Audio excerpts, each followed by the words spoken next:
बोलो गुरुदेव भगवान की जय। प्यारे कृष्ण कन्हैया लाल की जय। हनुमान जी सरकार की जय। श्री नारद पुराण अध्याय 56 पूर्व भाग चल रहा है। द्वितीय पाद चल रहा है। 56वां अध्याय सुखदेव जी को सनत कुमार का उपदेश। सनत कुमार जी कहते हैं, सुखदेव, शास्त्र शोक को दूर करने वाला है। वह शांतिकारक तथा कल्याणमय है। अपने शोक का नाश करने के लिए शास्त्र का श्रवण करने से उत्तम बुद्धि प्राप्त होती है। उनके मिलने पर मनुष्य सुखी एवं अभ्युदयशील होता है। शोक के हजारों और भय के सैकड़ों स्थान हैं। वे प्रतिदिन मूढ़ मनुष्य पर ही अपना प्रभाव डालते हैं। विद्वान पुरुष पर उनका जोर नहीं चलता।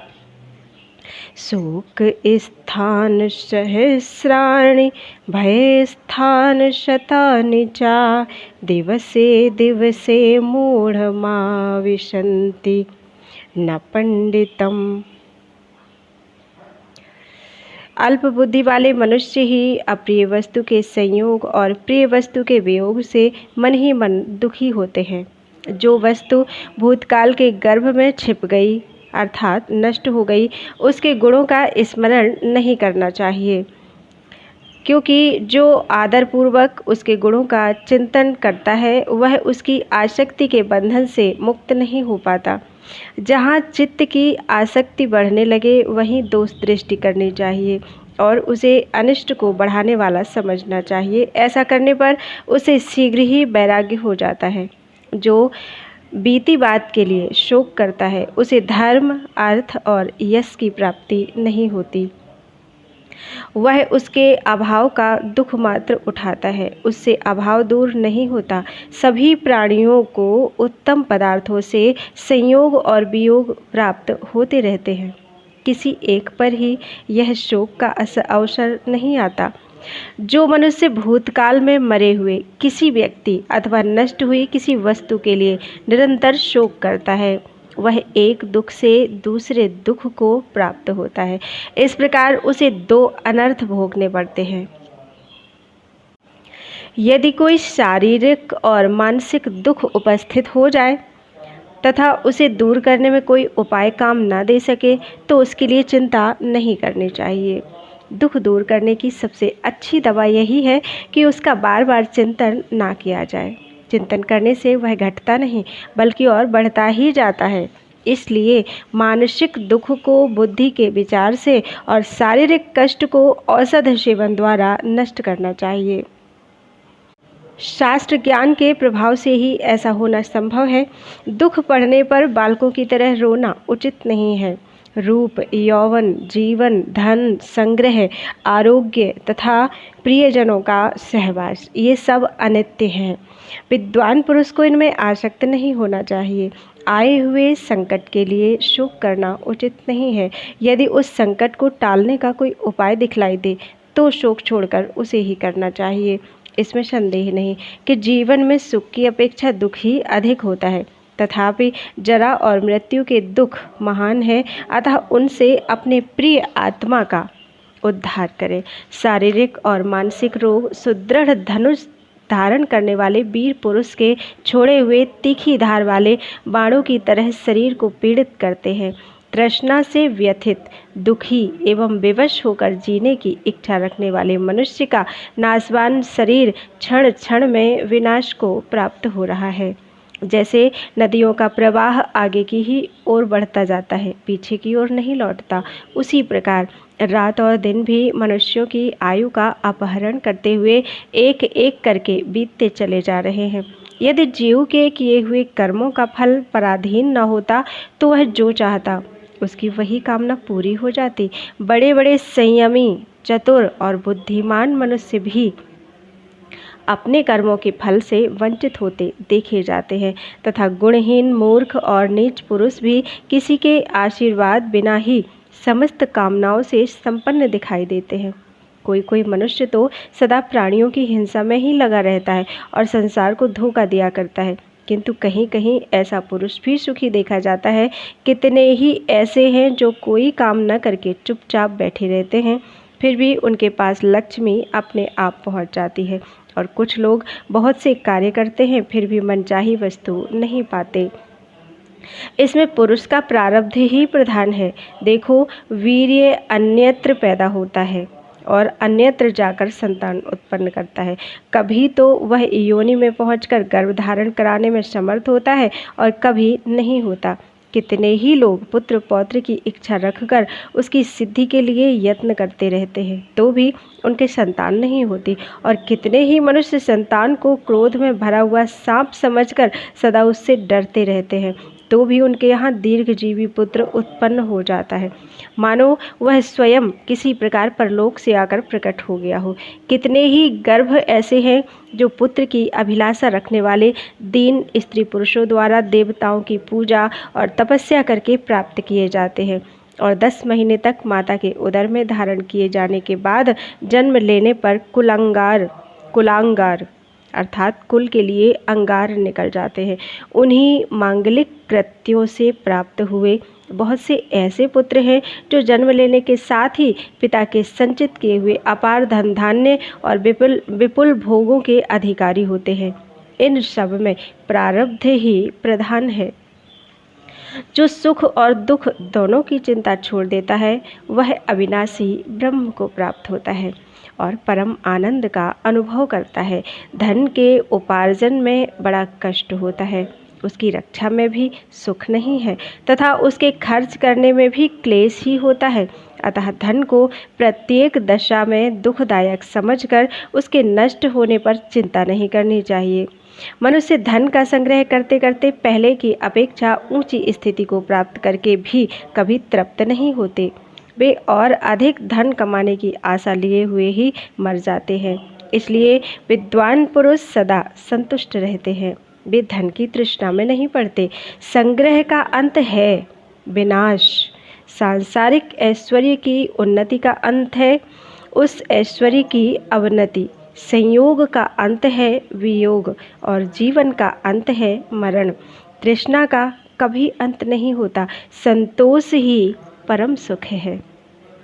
अतः पंडित जन इस श्लोक में संतोष को ही उत्तम धन कहते हैं।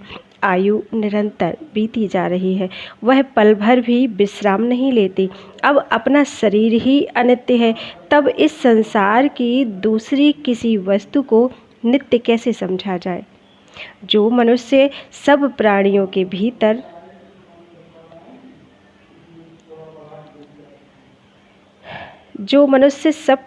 भीतर मन से परे परमात्मा की स्थिति जानकर उन्हीं का चिंतन करते हैं, वे संसार यात्रा समाप्त होने पर परम पद का साक्षात्कार करते हुए शोक से पार हो जाते हैं।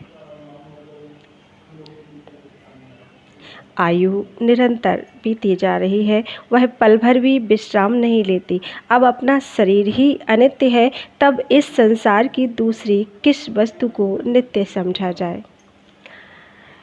जैसे वन में नई नई घास की खोज में विचरते हुए अतृप्त पशु को सहसा व्याघ्र आकर दबोच लेता है, उसी प्रकार भोगों की खोज में लगे हुए अतृप्त मनुष्य को मृत्यु उठा ले जाती है। इसलिए इस दुख से छुटकारा पाने का उपाय अवश्य सोचना चाहिए। जो शोक छोड़कर साधन आरंभ करता है और किसी व्यसन में आसक्त नहीं होता, उसकी मुक्ति हो जाती है। धनी हो या निर्धन, सबको उपभोग काल में ही शब्द, स्पर्श, रूप, रस और गंध आदि विषयों में किंचित सुख का अनुभव होता है। उपभोग के पश्चात उनमें कुछ नहीं रहता। प्राणियों को एक दूसरे से संयोग होने के पहले कोई दुख नहीं होता। जब संयोग के बाद प्रिय का वियोग होता है तभी सबको दुख हुआ करता है। अतः विवेकी पुरुष को अपने स्वरूप में स्थित होकर कभी भी शोक नहीं करना चाहिए। धैर्य के द्वारा शिश्न और उदर की, नेत्र द्वारा हाथ और पैर की, मन के द्वारा आँख और कान की तथा सद्विद्या के द्वारा मन और वाणी की रक्षा करनी चाहिए। पूजनीय तथा अन्य मनुष्यों में आसक्ति हटाकर शांत भाव से विचरण करता है, वही सुखी और वही विद्वान है। जो अध्यात्म विद्या में अनुरक्त, निष्काम तथा भोगाशक्ति से दूर है और सदा अकेला ही विचरता रहता है, वह सुखी होता है। जब मनुष्य सुख को दुख और दुख को सुख समझने लगता है, उस अवस्था में बुद्धि, सुनीति और पुरुषार्थ भी उसकी रक्षा नहीं कर पाते। अतः मनुष्य को ज्ञान प्राप्ति के लिए स्वभावतः ही यत्न करना चाहिए, क्योंकि यत्न करने वाला पुरुष कभी दुख में नहीं पड़ता। सनंदन जी कहते हैं, व्यासपुत्र सुखदेव से ऐसा कहकर उनकी अनुमति लेकर महामुनि सनत कुमार जी उनसे सादर पूजित होकर वहाँ से चले गए। योगियों में श्रेष्ठ सुखदेव जी भी अपनी स्वरूप स्थिति को भली भांति जानकर ब्रह्म पद का अनुसंधान करने के लिए उत्सुक होकर पिता के पास गए। पिता से मिलकर महामुनि शुक ने उन्हें प्रणाम किया और उनकी परिक्रमा करके वे कैलाश पर्वत को चले गए। बोलो वृंदावन बिहारी लाल की जय। अध्याय 57। श्री सुखदेव जी की ऊर्ध्वगति। श्वेत द्वीप तथा बैकुंठ धाम में जाकर सुखदेव जी के द्वारा भगवान विष्णु की स्तुति और भगवान की आज्ञा से सुखदेव जी का व्यास जी के पास आकर भागवत शास्त्र पढ़ना। सनंदन जी ने कहा, देवर्षि, कैलाश पर्वत पर जाकर सूर्य के उदय होने पर विद्वान सुखदेव जी हाथ पैरों को यथोचित रीति से रखकर विनीत भाव से पूर्व की ओर मुँह करके बैठे और योग में लग गए। उस समय उन्होंने सब प्रकार के संगों से रहित परमात्मा का दर्शन किया। यो उस परमात्मा का साक्षात्कार करके सुखदेव जी खूब खुलकर हंसे। फिर वे वायु के समान आकाश में विचरने लगे। उस समय उनका तेज उदयकालीन अरुण के समान प्रकाशित हो रहा था। वे मन और वायु के समान आगे बढ़ रहे थे। उस समय सबने अपनी शक्ति तथा रीति नीति के अनुसार उनका पूजन किया। देवताओं ने उन पर दिव्य पुष्पों की वर्षा की। उन्हें इस प्रकार ऊपर उठते देख गंधर्व, अप्सरा, महर्षि तथा सिद्धगण सब आश्चर्य से चकित हो उठे। तत्पश्चात वे नित्य, निर्गुण एवं लिंग रहित ब्रह्म पद में स्थित हो गए। उस समय उनका तेज धूम रहित अग्नि की भांति उद्दीप्त हो रहा था। आगे बढ़ने पर सुखदेव जी ने पर्वत के 2 अनुपम शिखर देखे, जिनमें एक तो हिमालय के समान श्वेत तथा दूसरा मेरु के समान पीतवर्ण था। एक रजतमय था और दूसरा सुवर्णमय। दोनों एक दूसरे से सटे हुए और सुंदर थे। नारद इनका विस्तार ऊपर की ओर तथा अगल बगल में 100-100 योजन का था। सुखदेव जी दोनों शिखरों के बीच से सहसा आगे निकल गए। वह श्रेष्ठ पर्वत उनकी गति को रोक न सका। उस समय सुखदेव जी वायुलोक से ऊपर अंतरिक्ष में यात्रा करते हुए अपना प्रभाव दिखाकर सर्वस्वरूप होकर संपूर्ण लोकों में विचरण करने लगे। परम योगवेत्ता सुखदेव जी श्वेत द्वीप में जा पहुँचे। वहाँ उन्होंने पहले श्री भगवान श्री नारायण देव का प्रभाव देखा। तत्पश्चात जिन्हें वेद की ऋचाएँ भी ढूंढती फिरती हैं, उन देवाधिदेव जनार्दन का साक्षात दर्शन किया। दर्शन के अनंतर सुखदेव जी ने भगवान की स्तुति की। नारद उनकी स्तुति से प्रसन्न होकर भगवान बोले। श्री भगवान ने कहा, योगींद्र, मैं संपूर्ण देवताओं के लिए भी अदृश्य होकर रहता हूँ, फिर भी तुमने मेरा दर्शन कर लिया है। ब्रह्मचारी सुख तुम सनत कुमार जी के बताए हुए योग के द्वारा सिद्ध हो चुके हो। अतः वायु के मार्ग में स्थित होकर इच्छानुसार संपूर्ण लोकों को देखो। विप्रवर भगवान वासुदेव के ऐसा कहने पर सुखदेव मुनि उन्हें प्रणाम करके अखिल विश्व वंदित विष्णु धाम को गए। नारद बैकुंठ लोक विमान पर विचरने वाले देवताओं से सेवित है। उसे विरजा नाम वाली दिव्य नदी ने चारों ओर से घेर रखा है। उस दिव्य धाम के प्रकाशित होने से ही ये संपूर्ण लोक प्रकाशित हो रहे हैं। वहाँ सुंदर सुंदर बावड़ियाँ बनी हैं जो कमलों से आच्छादित रहती हैं। उनके घाट मूंगे के बने हुए हैं, जिनमें सुवर्ण और रत्न जड़े हुए हैं। वे सब बावड़ियाँ निर्मल जल से भरी रहती हैं। वहाँ के द्वारपाल 4 भुजाधारी होते हैं। नाना प्रकार के आभूषण उनकी शोभा बढ़ाते हैं। वे सभी विश्वक्सेन जी के अनुयायी एवं सिद्ध हैं। उनकी कुमुद आदि नामों से प्रसिद्धि है। सुखदेव जी को उनमें से किसी ने नहीं रोका। वे बिना बाधा भीतर प्रवेश कर गए। वहाँ उन्होंने सिद्ध समुदाय के द्वारा निरंतर सेवित देवाधिदेव भगवान विष्णु का दर्शन किया। उनके 4 भुजाएं थीं। वे शांत एवं प्रसन्न मुख दिखाई देते थे। उनके श्री अंगों पर रेशमी पीताम्बर शोभा पा रहा था। शंख, चक्र, गदा और पद्म मूर्तिमान होकर भगवान की सेवा में उपस्थित थे। उनके वक्षस्थल में भगवती लक्ष्मी विराज रही थी और कौस्तुभ मणि से वे प्रकाशित हो रहे थे। उनके कटिभाग में करधनी, बाएं कंधे पर यज्ञोपवीत, हाथों में कड़े तथा भुजाओं में अंगद सुशोभित थे। माथे पर मंडलाकार किरीट और चरणों में नूपुर शोभा दे रहे थे। भगवान मधुसूदन का दर्शन करके सुखदेव जी ने भक्तिभाव से उनकी स्तुति की। सुखदेव जी बोले, संपूर्ण लोकों के एकमात्र साक्षी आप भगवान वासुदेव को नमस्कार है। संपूर्ण जगत के बीज स्वरूप, सर्वत्र परिपूर्ण एवं निश्चल आत्मरूप आपको नमस्कार है। वासुकी नाग की सैया पर शयन करने वाले श्वेत द्वीप निवासी श्री हरि को नमस्कार है। आप हंस, मत्स्य, वाराह तथा नरसिंह रूप धारण करने वाले हैं। ध्रुव के आराध्य देव भी आप ही हैं। आप सांख्य और योग दोनों के स्वामी हैं। आपको नमस्कार है। चारों सनकादि आपके ही अवतार हैं। आपने ही कच्छप और पृथु रूप धारण किया है। आत्मानंद ही आपका स्वरूप है। आप ही नाभिपुत्र ऋषभदेव जी के रूप में प्रकट हुए हैं। जगत की सृष्टि, पालन और संहार करने वाले आप ही हैं। आपको नमस्कार है। भृगुनंदन परशुराम, रघुनंदन श्री राम, परात्पर श्री कृष्ण, वेदव्यास जी, बुद्ध और कल्कि भी आपके ही स्वरूप हैं। आपको नमस्कार है। कृष्ण, बलभद्र, प्रद्युम्न और अनिरुद्ध इन 4 व्यूहों के रूप में आप ही विराजमान हैं। जानने और चिंतन करने योग्य परमात्मा भी आप ही हैं। नर नारायण, सिपिविष्ट तथा विष्णु नाम से प्रसिद्ध आपको नमस्कार है। सत्य ही आपका धाम है। आप धाम रहित हैं। गरुण आपके ही स्वरूप हैं। आप स्वयं प्रकाश, ऋभु अर्थात देवता, उत्तम व्रत का पालन करने के लिए विख्यात, उत्कृष्ट धाम वाले और अजित हैं। आपको नमस्कार है। संपूर्ण विश्व आपका स्वरूप है। आप ही विश्व रूप में प्रकट हैं। सृष्टि, पालन और संहार करने वाले भी आप ही हैं। यज्ञ और उसके भोक्ता, स्थूल और सूक्ष्म तथा याचना करने वाले वामन रूप आपको नमस्कार है। सूर्य और चंद्रमा आपके नेत्र हैं। साहस, ओज और बल आपसे भिन्न नहीं है। आप यज्ञों द्वारा यजन करने योग्य, साक्षी, अजन्मा तथा अनेक हाथ, पैर और मस्तक वाले हैं। आपको नमस्कार है। आप लक्ष्मी के स्वामी, उनके निवास स्थान तथा भक्तों के अधीन रहने वाले हैं। आप सारंग नामक धनुष धारण करते हैं। 8 प्रकृतियों के अधिपति। 8 प्रकृतियां हैं: भूमि, जल, अग्नि, वायु, आकाश, मन, बुद्धि और अहंकार। 8 प्रकृतियों के अधिपति ब्रह्मा तथा अनंत शक्तियों से संपन्न आप परमेश्वर को नमस्कार है।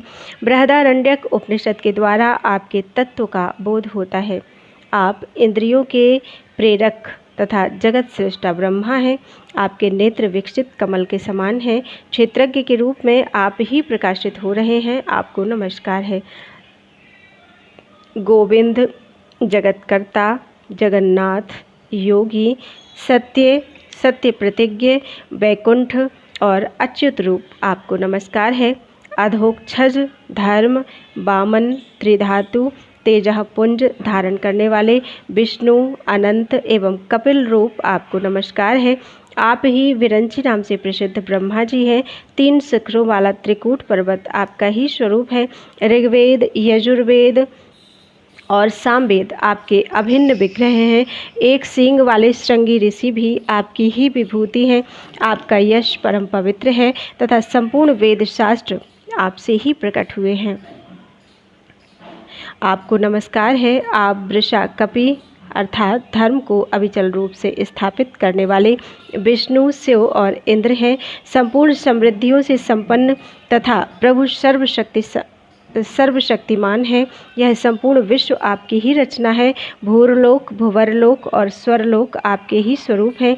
आप दैत्यों का नाश करने वाले तथा निर्गुण रूप हैं। आपको नमस्कार है। आप निरंजन, नित्य, अव्यय और अक्षर रूप हैं। शरणागत वत्सल ईश्वर आपको नमस्कार है। आप मेरी रक्षा कीजिए। इस प्रकार स्तुति करने पर प्रणत जनों पर दया करने वाले शंख चक्र और गदाधारी भगवान विष्णु सुखदेव जी से इस प्रकार बोले। श्री भगवान ने कहा, उत्तम व्रत का पालन करने वाले महाभाग व्यास पुत्र, मैं तुम पर बहुत प्रसन्न हूँ। तुम्हें विद्या और भक्ति दोनों प्राप्त हों। तुम ज्ञानी और साक्षात मेरे स्वरूप हो। ब्रह्मन, तुमने पहले श्वेत द्वीप में जो मेरा स्वरूप देखा है वह मैं ही हूँ। संपूर्ण विश्व की रक्षा के लिए मैं वहाँ स्थित हूँ। मेरा वही स्वरूप भिन्न भिन्न अवतार धारण करने के लिए जाता है। महाभाग, मोक्ष धर्म का निरंतर चिंतन करने से तुम सिद्ध हो गए हो। जैसे वायु तथा सूर्य आकाश में विचरण करते हैं, उसी प्रकार तुम भी समस्त श्रेष्ठ लोकों में भ्रमण कर सकते हो। तुम नित्य मुक्त स्वरूप हो। मैं ही सबको शरण देने वाला हूँ। संसार में मेरे प्रति भक्ति अत्यंत दुर्लभ है। उस भक्ति को प्राप्त कर लेने पर और कुछ पाना शेष नहीं रहता, वह तुमको प्राप्त हो गई है। बद्रिकाश्रम में नर नारायण ऋषि कल्पांत काल तक के लिए तपस्या में स्थित हैं। उनकी आज्ञा से उत्तम व्रत का पालन करने वाले तुम्हारे पिता व्यास भागवत शास्त्र का संपादन करेंगे। अतः तुम पृथ्वी पर जाओ और उस शास्त्र का अध्ययन करो। इस समय वे गंधमादन पर्वत पर तपस्या करते हैं। नारद जी भगवान के ऐसा कहने पर सुखदेव जी ने उन चार भुजाधारी श्रीहरि को नमस्कार किया और वे पिता के समीप लौट गए। तदनंतर सुखदेव जी को अपने निकट देखकर परम प्रतापी पराशर नंदन भगवान व्यास का मन प्रसन्न हो गया। वे पुत्र को पाकर तपस्या से निवृत्त हो गए और फिर भगवान नारायण और नरश्रेष्ठ नर को नमस्कार करके सुखदेव जी के साथ अपने आश्रम पर आए।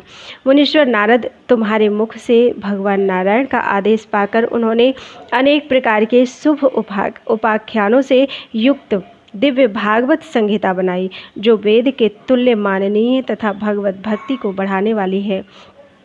व्यास जी ने वह संहिता अपने निवृत्ति परायण पुत्र सुखदेव को पढ़ाई। व्यास नंदन भगवान शुक यद्यपि आत्माराम हैं, तथापि उन्होंने भक्तों को सदा प्रिय लगने वाली उस संहिता का बड़े उत्साह से अध्ययन किया। अनघ, इस प्रकार ये मोक्ष धर्म बतलाए गए, जो पाठकों और श्रोताओं के हृदय में भगवान की भक्ति बढ़ाने वाले हैं। बोलो वृंदावन बिहारी लाल की जय। द्वितीय पाद पूर्ण हो चुका है आज, कल से तृतीय पाद चलेगा।